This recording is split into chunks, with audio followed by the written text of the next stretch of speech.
Há um tempo atrás eu fiz um vídeo sobre a primeira exploração ao SCP-087 e hoje, depois de um bom tempo, eu vim trazer para o canal a segunda exploração. Mas antes vou dar uma breve explicação sobre o que é esse SCP. SCP-087, classe Euclide. Trata-se de uma escadaria em espiral, sem nenhum tipo de iluminação. Sua porta de entrada é feita de aço reforçado, que é disfarçada como um armário de limpeza.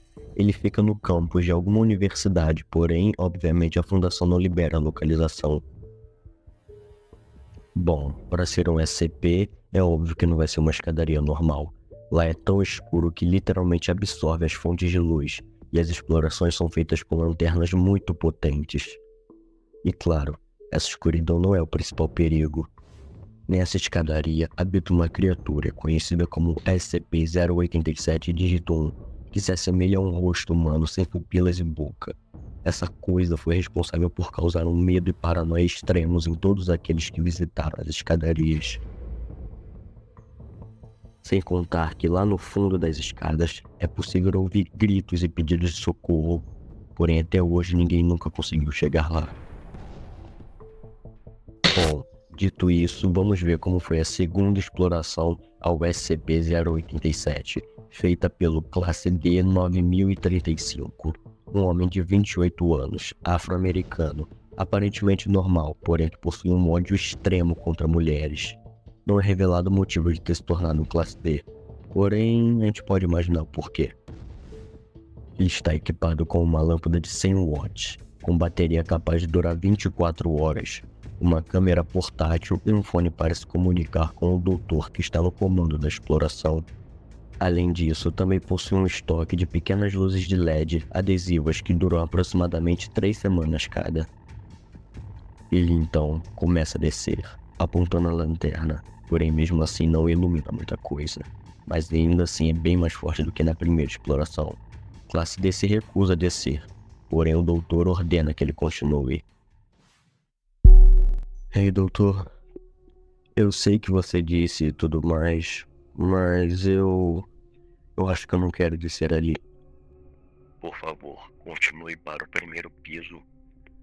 Doutor, olha, De acordo com a nossa conversa anterior, por favor, continue para o primeiro piso.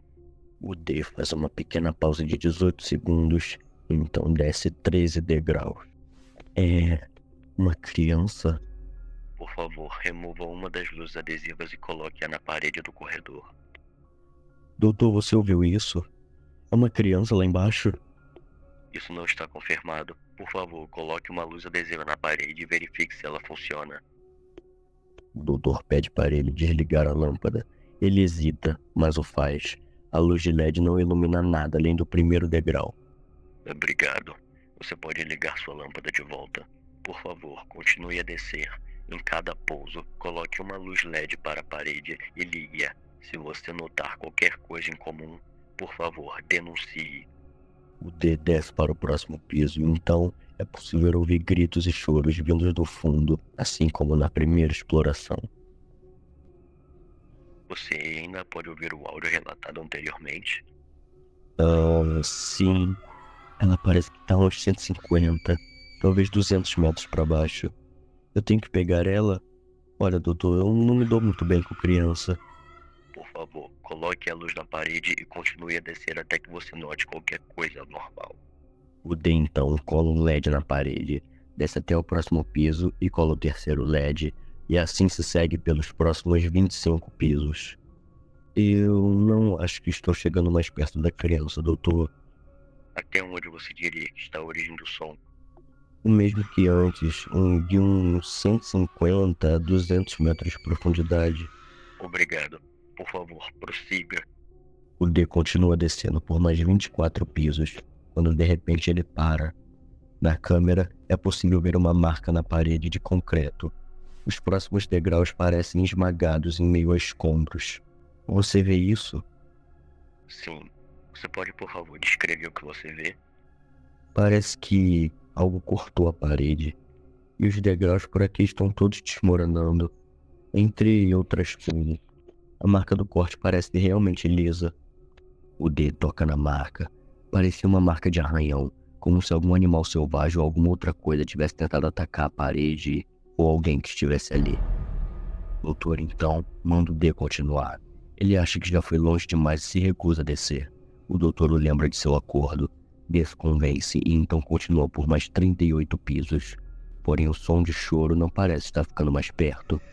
Doutor, eu sinto que a criança só está tentando me atrair até aqui. Doutor, eu acho que é hora de me... Ele para de falar abruptamente. Na câmera é possível ver o rosto do SCP-087 dígito 1. Aquela coisa pálida estava encarando o D. Mesmo sem pupilas, o D poderia sentir como se estivesse encarando até o fundo de sua alma. Existe alguma razão para você parar? O D não responde. D começa a respirar de forma ofegante enquanto o SCP-087 dígito 1 o encara. D está extremamente tenso e nervoso, respirando cada vez mais rápido, quando de repente a criatura pálida para na sua frente e pisca. D começa a gritar desesperado. O rosto pálido se move rapidamente para sua frente de novo. D fica a apenas 90 centímetros da criatura. Então, o classe D corre em direção às escadas, subindo o mais rápido que pode. O doutor pede para ele parar, porém D o ignora, gritando desesperadamente.